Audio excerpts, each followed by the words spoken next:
বিয়ের পর মেঘনা তার নতুন শ্বশুরবাড়ি দেখে একেবারে আকাশ থেকে পড়ে, কারণ সে মোটেই আশা করতে পারেনি যে তার নতুন শ্বশুরবাড়ি আসলে একটা বিশাল বড় বাংলো বাড়ি হবে। উফ, আমি বাড়ি থেকে এতটা ট্রাভেল করে খুব ক্লান্ত হয়ে পড়েছি। একটু তাড়াতাড়ি আমাদের ঘরে চলো রাহুল, আমি একটু রেস্ট করতে চাই। যতক্ষণ না আমি একটু আরাম করে নিজের ঘরে বসছি আমার ভালো লাগছে না। হ্যাঁ, তোমার টায়ার্ড হওয়াটাই তো স্বাভাবিক। এসো এসো, আমি তোমাকে আমাদের রান্নাঘরটা দেখিয়ে দিই। এই বলে রাহুল তখনই মেঘনাকে একটা বড় ঘরে নিয়ে যায়, কিন্তু সেই ঘরের মধ্যে বিশাল আকার একটা বড় খাট রাখা থাকে। সেই খাটের উপর মেঘনার শ্বশুর মশাই শাশুড়ি মা বসে থাকে এবং ননদ একটা পাশে শুয়ে থাকে, যা দেখে মেঘনা একেবারে আশ্চর্য হয়ে যায়। রাহুল, আমি তোমাকে আমাদের ঘরে নিয়ে যেতে বলেছিলাম, মানে যেখানে তুমি আর আমি থাকবো, কিন্তু এখানে তো শাশুড়ি মা, শ্বশুর মশাই, এমনকি পারমিতাও আছে। এখানে আমি কি করে থাকবো? ও মা, তুমি এখানে কি করে থাকবে মানে? আমরা সবাই যেভাবে আছি তুমিও একইভাবে থাকবে। আসলে আমরা সবাই একটা ঘরেই থাকি। আমাদের ঘরগুলো তো অনেক বড় বড়, তাই একটা ঘরেই সবার জায়গা হয়ে যায়, তাই আমরা অন্য ঘরেই থাকি না। হ্যাঁ, এটা কোনো কথা হলো? এত বড় বাংলো বাড়িতে এতগুলো ঘর থাকতে আপনারা সবাই কিনা শেষে একটা ঘরেই থাকেন?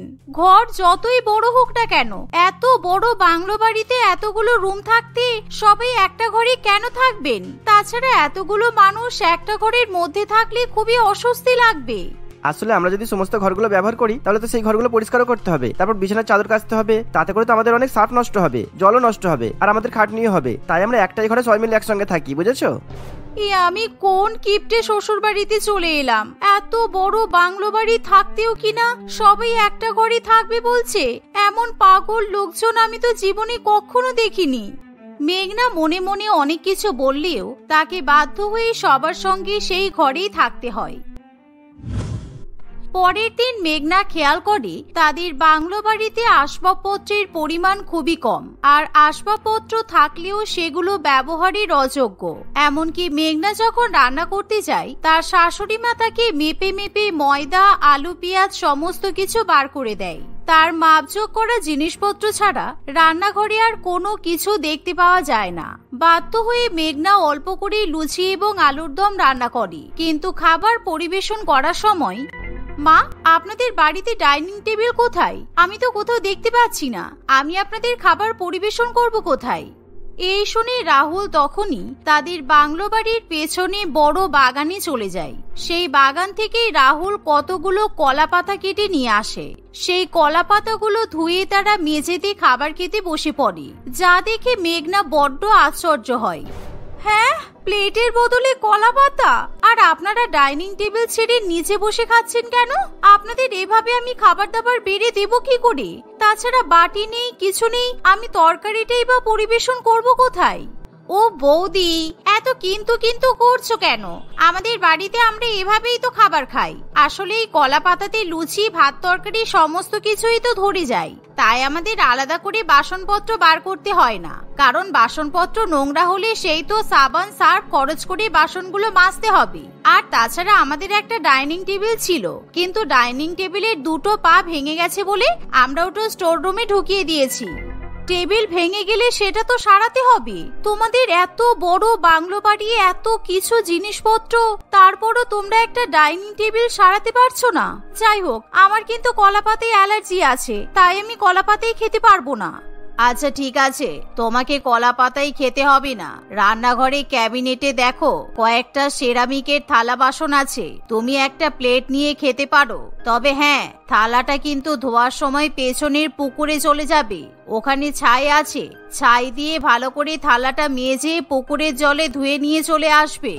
শাশুড়ি মায়ের কথা শুনে মেঘনা কি বলবে কিছুই বুঝে উঠতে পারে না। সে মন খারাপ করে যখন রান্নাঘর থেকে প্লেট নিয়ে আসতে যাবে, এমন সময় তাদের প্রতিবেশী চন্দনা দেবী সেখানে এসে হাজির হয়। কিরে পার্বতী, সেই কবে আমার নাতির অন্নপ্রাশনের খাবার দাবার এনেছিলি? এখনো পর্যন্ত প্লেটগুলো তো ফেরত দিলি না। আমার প্লেটগুলো কি ঝেড়ে দেওয়ার ধান্দা করেছিস নাকি? আমি সেই তুরস্ক থেকে প্লেটগুলো ইম্পোর্ট করিয়ে এনেছি, 1 সপ্তাহ ধরে অপেক্ষা করলাম, একবারও তো প্লেটগুলো দিতে গেলি না তুই, তাই বাধ্য হয়ে আমাকে আসতে হলো। প্রতিবেশীর কথা শুনে মেঘনা খুব ভালো মতোই বুঝতে পারি রান্নাঘরে রাখা সেরামিকের প্লেটগুলো তার শ্বশুরবাড়ির নিজস্ব প্লেট নয়, বরঞ্চ সেগুলো প্রতিবেশীর দিয়ে যাওয়া প্লেট। বৌমা, আসলে তোমাকে যেই প্লেটগুলো... থাক মা, আপনাকে আর বলতে হবে না, আমি খুব ভালো মতোই বুঝতে পারছি আপনি কোন প্লেটের কথা বলছেন। মাসিমা, আপনি বসুন, আমি আপনাকে প্লেটগুলো এনে দিচ্ছি। এই বলে মেঘনা প্লেটগুলো নিয়ে এসে প্রতিবেশীকে দিয়ে দেয়। সেদিন বাধ্য হয়ে মেঘনাকে হাঁড়ি এবং কড়াইতেই খাবার খেতে হয়। দেখতে দেখতে এভাবে আরো 2-1টা দিন কাটে, কিন্তু দিনের পর দিন মেঘনা যতই তার শ্বশুরবাড়ির পরিবারের কিপটেমি দেখে ততই সে আরো বেশি রেগে যায়। একদিন রান্নাবান্না করার পর মেঘনা ফাঁকা সময়ে টিভি দেখবে বলে ঠিক করে, কিন্তু সেই টিভিটা অন করার সময় মেঘনা কিছুতেই টিভিটা অন করতে পারে না। আরে বৌদি, কি করছো? টিভি রিমোটে মারলে কি টিভি অন হয়ে যাবে? এই টিভিটা অনেকদিন ধরেই খারাপ হয়ে পড়ে আছে, আমরা কেউ টিভিটা সারাই না, আসলে টিভিটা জাস্ট শো অফের জন্য রাখা হয়েছে। তোমাদের বাড়িতে তো দেখছি সবকিছু শো অফের জন্য রাখা, কিন্তু কোনোটাই কোনো কাজে দেয় না। উফ, মানুষ একটু টিভিও দেখতে পারবে না? কোন জায়গায় এসে পড়লাম রে বাবা।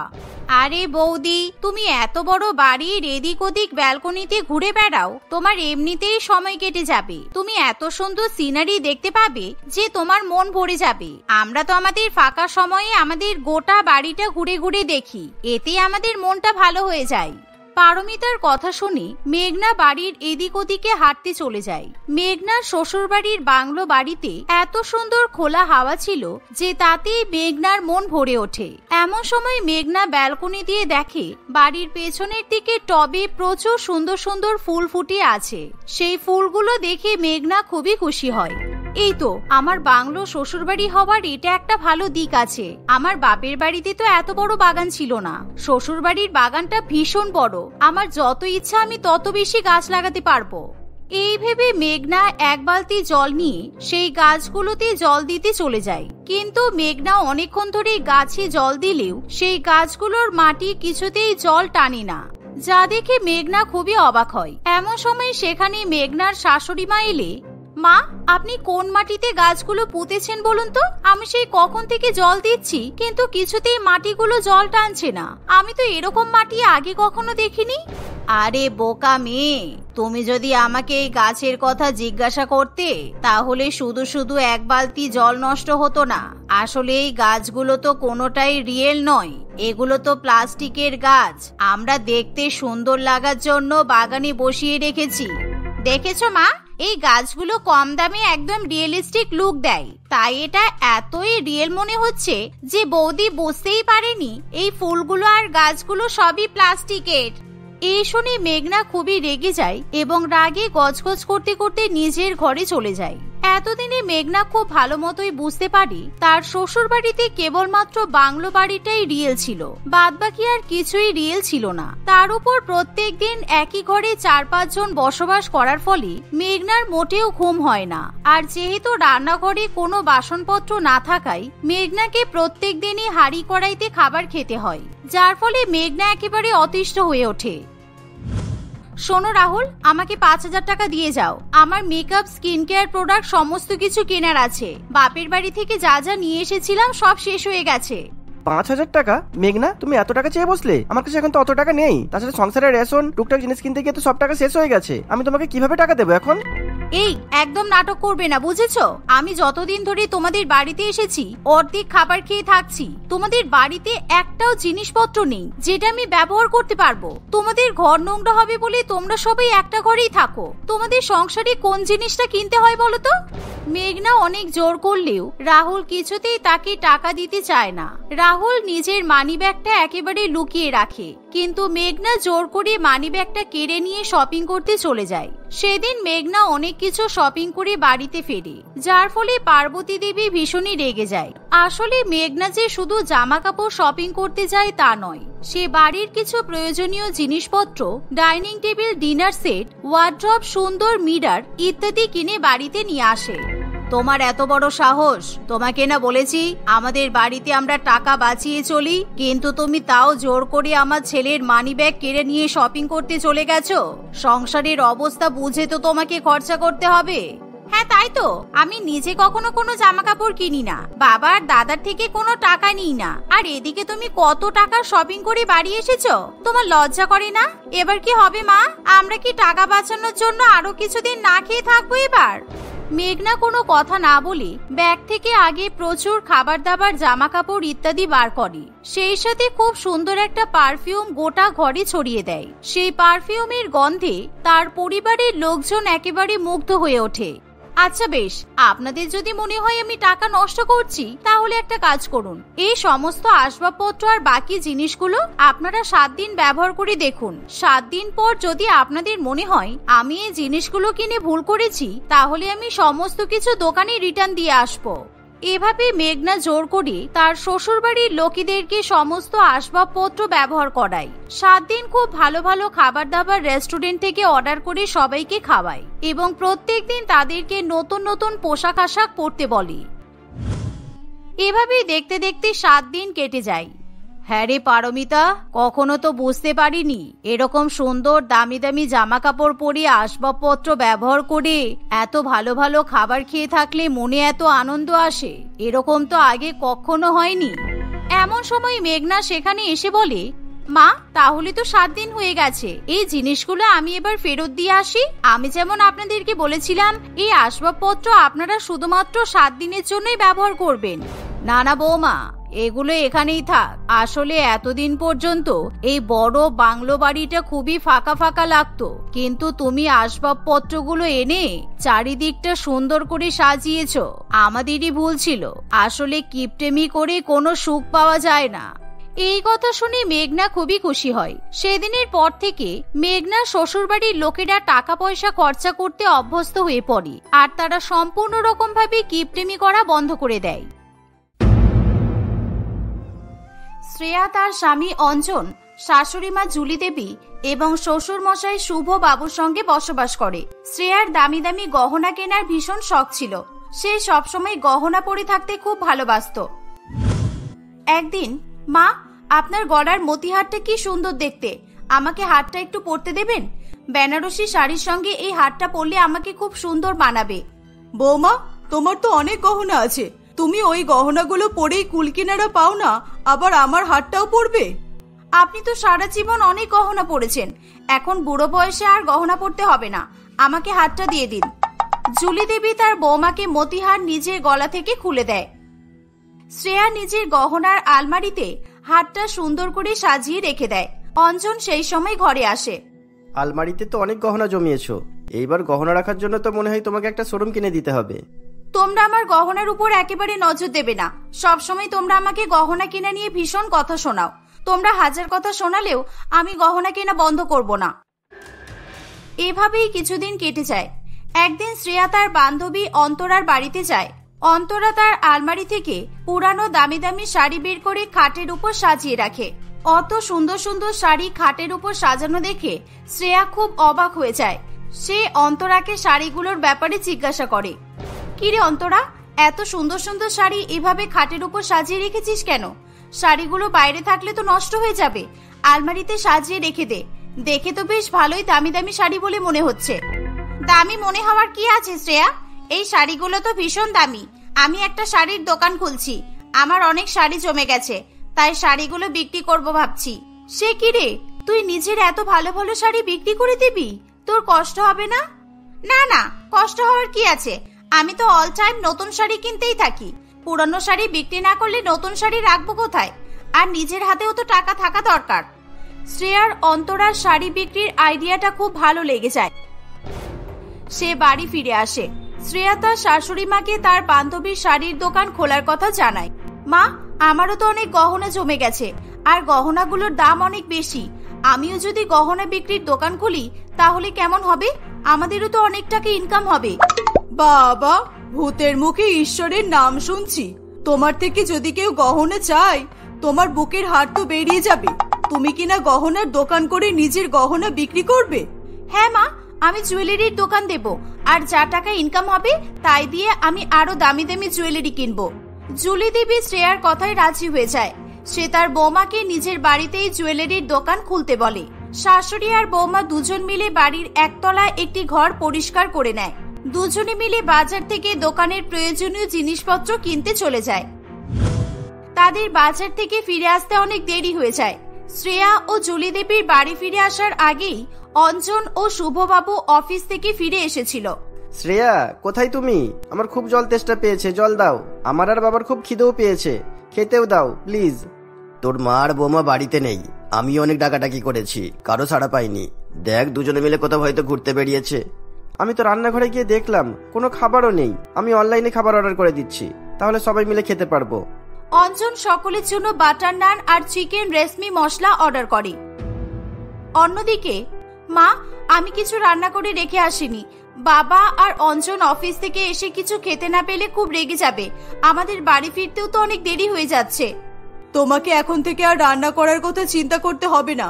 তুমি নিজের জুয়েলারির দোকান সুন্দর করে সাজিয়ে নাও, আমিও তোমাকে হেল্প করে দেব। দুজনে বাড়ি ফিরে আসে। শ্রেয়া তার স্বামী ও শ্বশুর মশাইকে বাড়িতে জুয়েলারি শপ খোলার কথা জানায়। তারা শ্রেয়াকে বাধা দেয় না। সকলে মিলে রাত্রিবেলা ডিনার করে।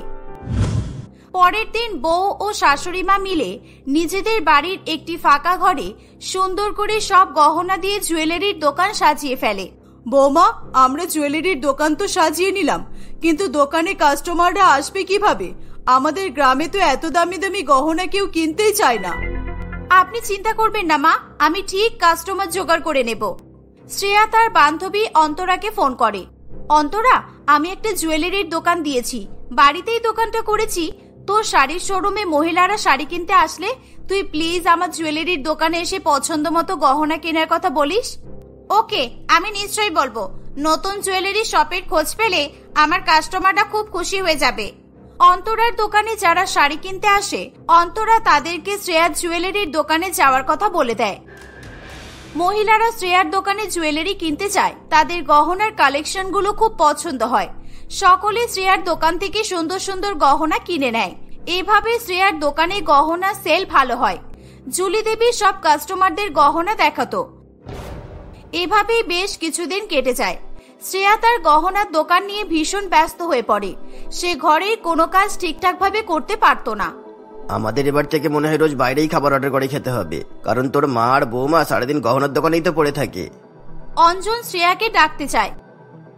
শ্রেয়া সময় মতো জুয়েলারির দোকান বন্ধ করে ঘরে এসে সকলের জন্য রান্না করে। সবাই মিলে একসঙ্গে খাওয়া দাওয়া করে। এভাবে প্রায় রোজই শ্রেয়া গহনার দোকান সামলে সংসারের সব কাজও করে। গ্রামে কোনো বাড়িতে বিয়ে থাকলে শ্রেয়া সেই বাড়িতে গিয়ে নিজের দোকান থেকে গহনা নেওয়ার কথা বলতো। তারাও শ্রেয়ার দোকান থেকে গহনা কিনে নিয়ে যেত। এভাবেই দেখতে দেখতে প্রায় 6 মাস কেটে যায়।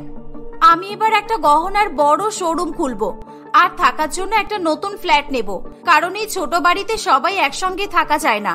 বড় ফ্ল্যাট হলে সবাই শান্তিতে থাকতে পারবো। শ্রেয়া জুয়েলারির দোকানের গহনা বিক্রি করে অনেক অনেক টাকা ইনকাম করেছিল। তাদের আর আগের মতো মধ্যবিত্ত অবস্থা ছিল না। তারা অনেক বড়লোক হয়ে যায়। সকলে মিলে একটা বড় ফ্ল্যাটে শিফট করে যায়। শ্রেয়ার মধ্যে টাকার অহংকার চলে আসে। সে পরিবারের সব কাজ জুলি দেবীকে দিয়ে করিয়ে নেয়। একদিন শ্রেয়া যখন গহনার দোকানে যাচ্ছিল, অঞ্জন তাকে বলে, শ্রেয়া, তোমার টাকার ভীষণ অহংকার হয়ে গেছে তো। এত অহংকার ভালো না। তুমি দোকানে যাচ্ছ বলে বাড়ির সব কাজ মাকে নিয়ে করিয়ে নেবে, তা তো হয় না। ও, বুড়ি তোমাকে সব কথা লাগিয়ে দিয়েছে? আমার টাকা খেয়ে খেয়ে মায়ের গতর মোটা হয়ে গেছে। কাজ করলে একটু এক্সারসাইজ হবে, শরীর ভালো থাকবে। অহংকার পতনের মূল কারণ শ্রেয়া, কথাটা মাথায় রেখো। আর তোমার যদি আমার মাকে খাওয়াতে প্রবলেম হয় তাহলে খাওয়াতে হবে না, আমি খাওয়াবো। বড় বড় কথা বলো না। আমার টাকায় এত বিলাসবহুল লাইফ লিড করছো, এরকম অট্টালিকার মতো ফ্ল্যাটে আছো, তারপর আমাকেই কথা শুনিয়ে দিচ্ছ। তোমাদের না পোষালে আমার ফ্ল্যাট ছেড়ে অন্য জায়গায় থাকতে পারো, আমার কোনো প্রবলেম নেই। এই বলে শ্রেয়া জুয়েলারির দোকানে চলে যায়। অঞ্জনের তার বউয়ের প্রত্যেকটা কথা খুব অপমানজনক বলে মনে হয়। সে তার বাবা মাকে নিয়ে শ্রেয়ার ফ্ল্যাট ছেড়ে চলে যায়। তারা তাদের অতি সাধারণ পুরানো বাড়িতে গিয়ে থাকা শুরু করে। শ্রেয়া গহনার দোকান থেকে এসে অনেক ডাকাডাকি করলেও বাড়িতে কেউ সাড়া দেয় না। কেউ সাড়া দিচ্ছে না কেন? কি ব্যাপার? মনে হয় অন্য কোথাও চলে গেছে। বাঁচা গেছে, এবার থেকে আমার ফ্ল্যাটে আমি শুধু একাই থাকবো। কিছুদিন কেটে যায়। শ্রেয়ার কাজের চাপ অনেক বেড়ে যায়। তার দোকানে প্রচুর কাস্টমার আসতে শুরু করে। বলুন, কি গহনা দেব? মতিহার আছে, ঝুমকো আছে, কানের দুল আছে। যেই গহনাটা দরকার বলুন, আমি প্যাক করিয়ে দেব। আমার মতির হারটা খুব পছন্দ হয়েছে। আমার শাশুড়ি মায়ের জন্মদিনে এই হারটা গনাকে গিফট করব, উনি ভীষণ খুশি হয়ে যাবেন। শ্রেয়ার জুলি দেবীর কথা খুব মনে পড়ে যায়। তার শাশুড়ি মা তাকে খুব ভালোবাসতো। নিজের গলার দামি হার খুলে তাকে পরতে দিয়েছিল। কাস্টমার মতি হারটা কিনে নিয়ে চলে যায়। শ্রেয়া একা হাতে জুয়েলারির দোকানের কাজের চাপ আর সামলাতে পারে না। সে খুব খিটখিটে মেজাজের হয়ে যায়। বাড়িতে এসেও সে আর একা একা থাকতে পারে না। একদিন সে নিজের জুয়েলারির দোকানে তালা দিতে ভুলে গিয়ে বাড়ি চলে আসে। পরের দিন সকালে গহনার দোকানে গিয়ে সে দেখে দোকান পুরোপুরি ফাঁকা। দোকানে একটা গহনাও সে দেখতে পায় না। হায় হায় রে, আমার অনেক বড় ক্ষতি হয়ে গেল। সব গহনা কোথায় গেল? সিসিটিভি গুলো ভাঙা অবস্থায় পড়ে আছে। আমি কি করব এবার? সব গহনা তো চুরি হয়ে গেল। শ্রেয়ার দোকানে সব গহনা চুরি হয়ে যাওয়ায় সে পুলিশকে সব ঘটনা জানায়। পুলিশ সেখানে এসে গহনার শোরুমের সন্ধান চালায়। ম্যাডাম, এইভাবে চোরকে ধরা খুব ইম্পসিবল। দোকানের প্রত্যেকটা সিসি ক্যামেরা ভেঙে পড়ে রয়েছে, আর রাস্তায় কোনো সিসি ক্যামেরা লাগানোও নেই। আমরা তবুও চোরকে খোঁজার চেষ্টা করছি। আর আপনিও কেমন দোকানের মালিক যে দোকানে তালা দিতে ভুলে যান? শ্রেয়া সেই ঘটনার পর ভীষণ পরিমাণে ভেঙে পড়েছিল। তার গহনার শোরুমে তালা পড়ে যায়।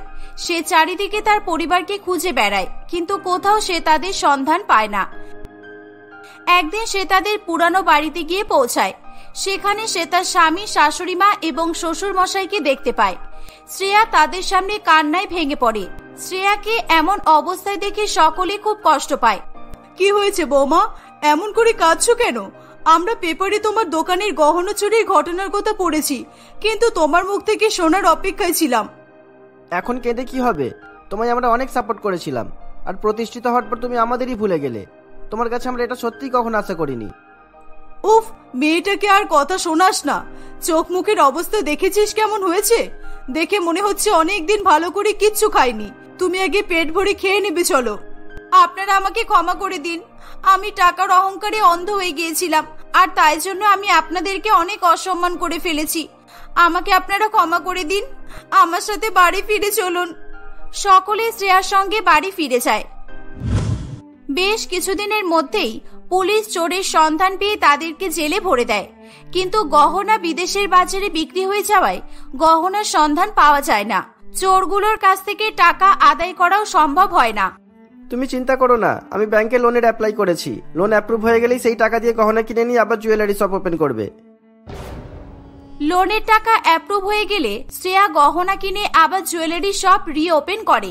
তার দোকানের গহনা আবার বিক্রি হওয়া শুরু হয়ে যায়। তাদের সমস্ত ক্ষতি পূরণ হয়ে যায়। জানো বৌমা, মানুষের সাফল্যের পেছনে পরিবারের অবদান সবচেয়ে বেশি থাকে, কিন্তু প্রতিষ্ঠিত হয়ে যাওয়ার পর পরিবারকে কখনোই ভুলে যেতে নেই। পরিবার কখনোই ক্ষতি চায় না, বরং কোনো মানুষ বিপদে পড়লে তার পরিবার তাকে ঠিক সেই বিপদ থেকে বাঁচিয়ে দেয়। বৌমা, পরিবারের অবদান কখনো ভুলে যেও না। জীবনের সব সমস্যা দেখবে সহজ হয়ে যাবে। এভাবে শ্রেয়া তার জুয়েলারির দোকান চালিয়ে এবং তার পরিবারের সকলের দেখাশোনা করে খুবই সুখে শান্তিতে বসবাস করতে থাকে।